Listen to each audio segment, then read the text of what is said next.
This is Lois DeWitt.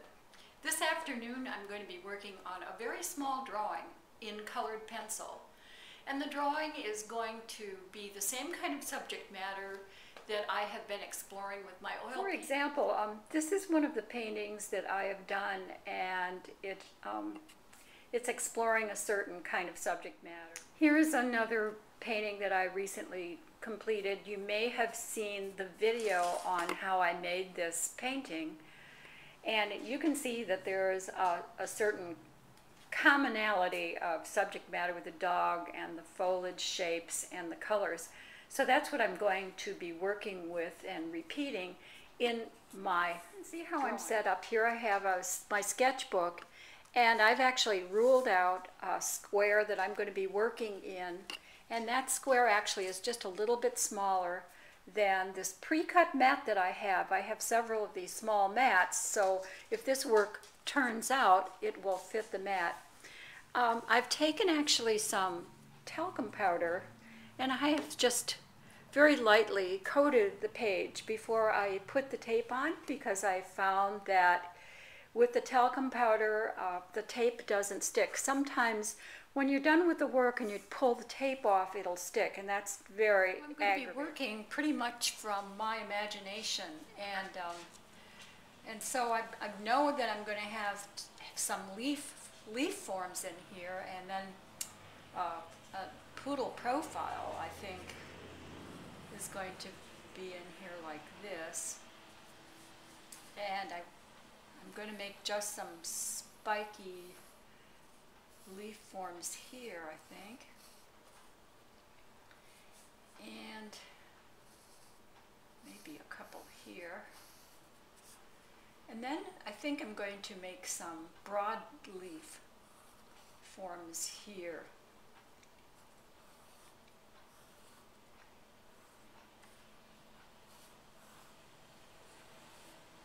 Like that.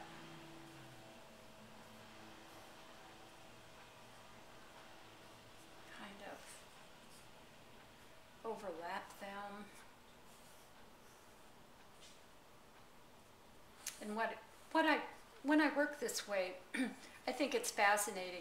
I love the idea that the dog shape and the leaf shapes are very similar, so that they actually kind of translate into different forms. So now that I have the shapes down just completely out of my imagination, I'm going to start filling them in with the color.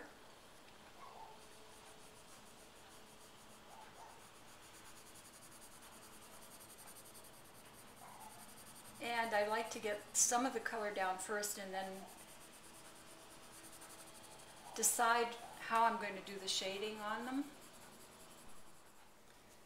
So I've blocked in the color here on some of the leaf forms, and now the ones in the background, I think I'm going to use a different color, like a purple, just to indicate that they're a background shape.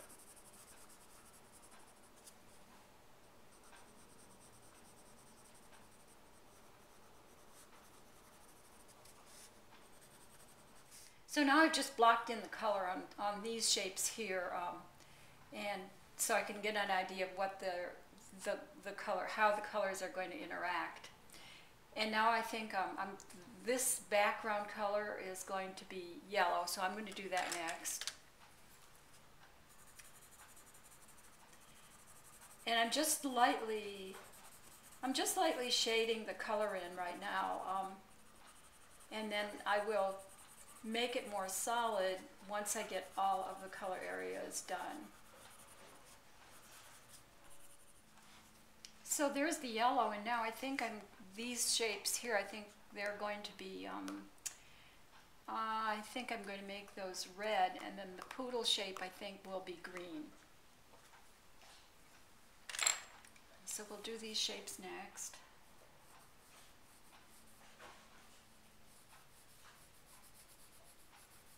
Just lightly shading them in.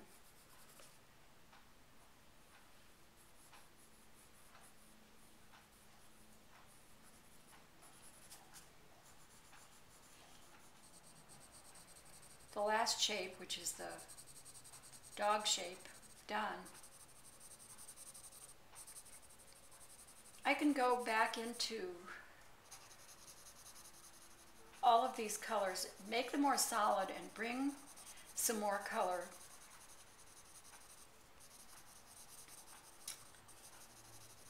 into these shapes. For instance, I think I'm going to take this blue, which is a different blue, and start making shaded patterns on these leaves like that.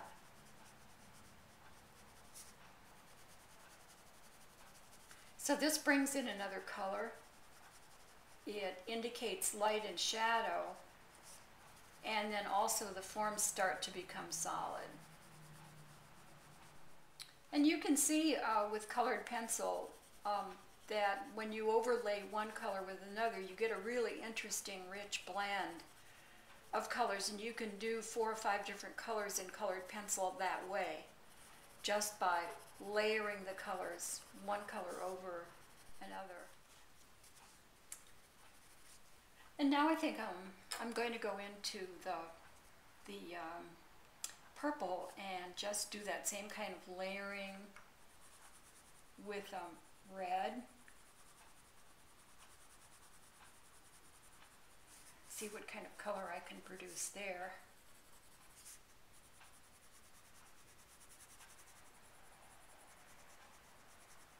And then I'll do the same with these leaf shapes here. Now I think I'm going to go into these red spiky shapes with light green.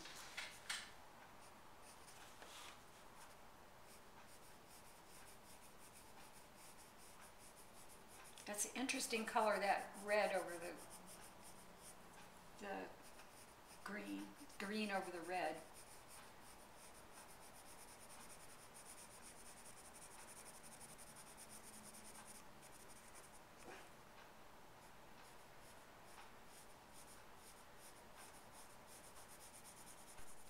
And I think now that are looking at this in contrast, these two areas here, I'm just going to make pretty much a solid color to contrast with these shaded areas.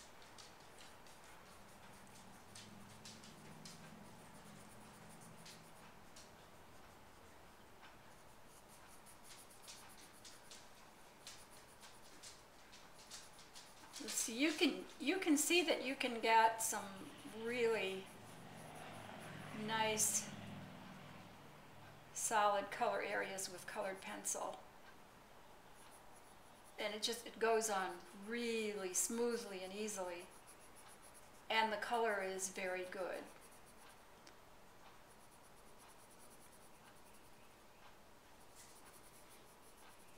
You want to use good quality colored pencils.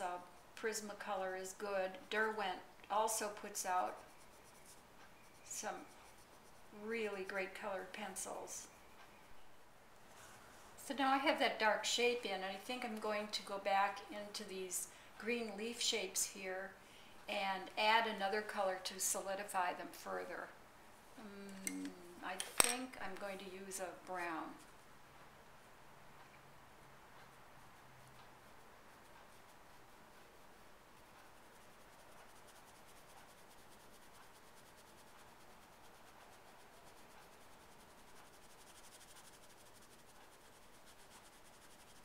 And I think I'm going to work that brown right into the other colors, like that.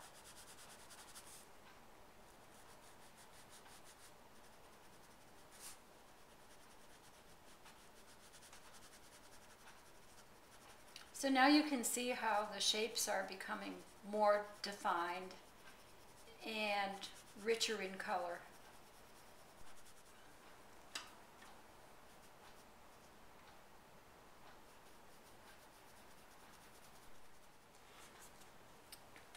Now I think I'm going to go in to, when I complete all of these, I'm going to go into the purple and red leaves, and I think I'm going to use a different blue on those. And this shape here is a little bit different. I think I'm going to make this a solid brown, just to bring that shape out.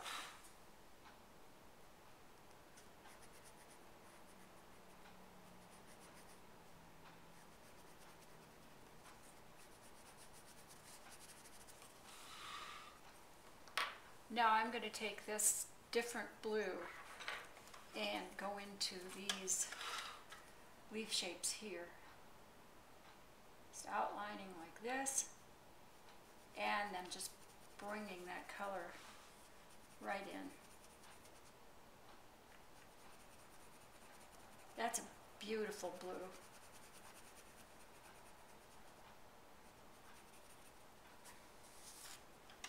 I'll do the same down here.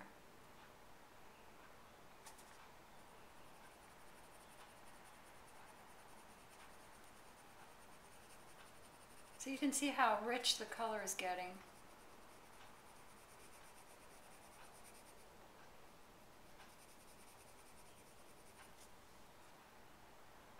Here.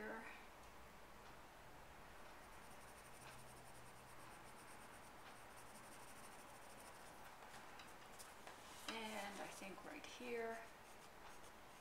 Let's define those shapes a little bit more.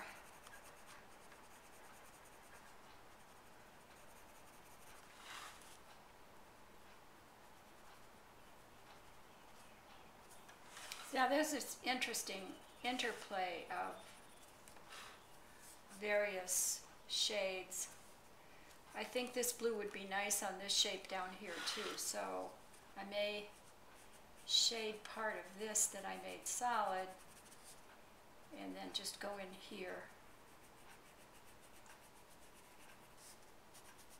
Now I'm going to go back into this dog shape here, the poodle shape, and I think I'm going to use this lighter blue.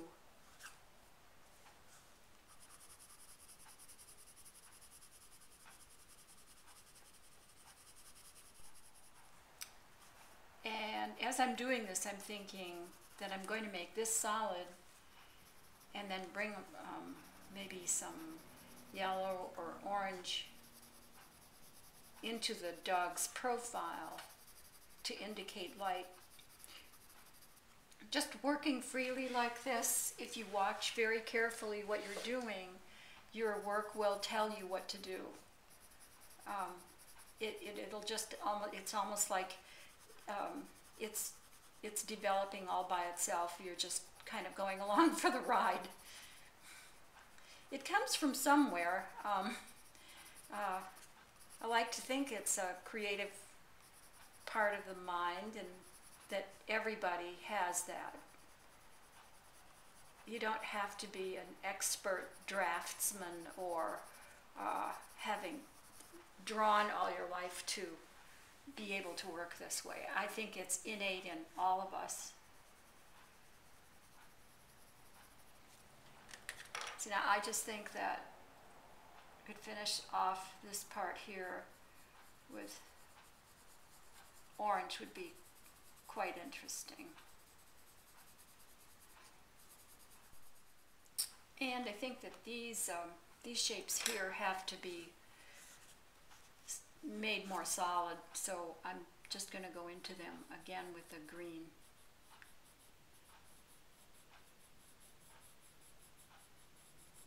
I don't want to leave the white there because it's distracting.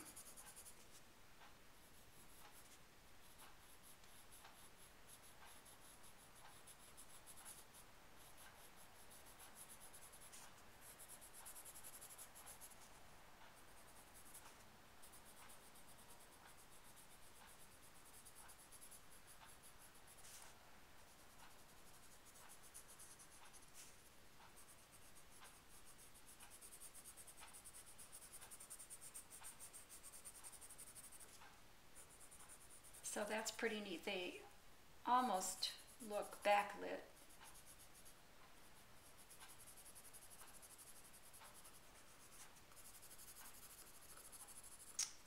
this stage of development, I'm seeing that I can really go in here and make this more solid to bring out the shapes.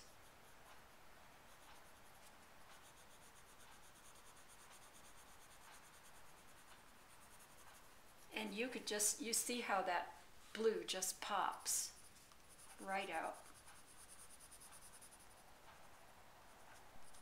So this is really interesting. We have the profile of the dog here, and then we have the leaf shapes, and this shape here looks almost like a lizard.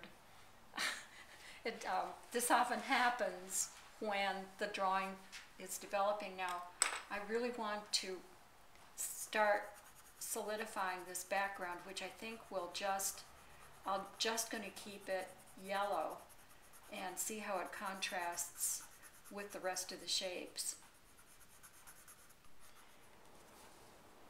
So I put the yellow in, and that's just a beautiful, beautiful yellow. And I'm thinking what I'm going to do is brighten this green up a little bit and make these shapes a little more solid. And then I'm playing them against the yellow background and the other leaves too.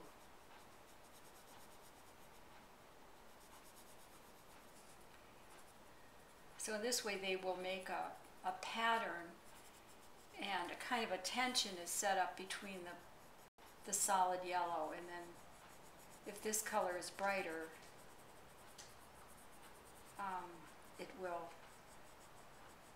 it will show up better against the background. Now I think I'm just about done. I'm going to go back in and tweak some of these color areas to make sure that they are solid against each other.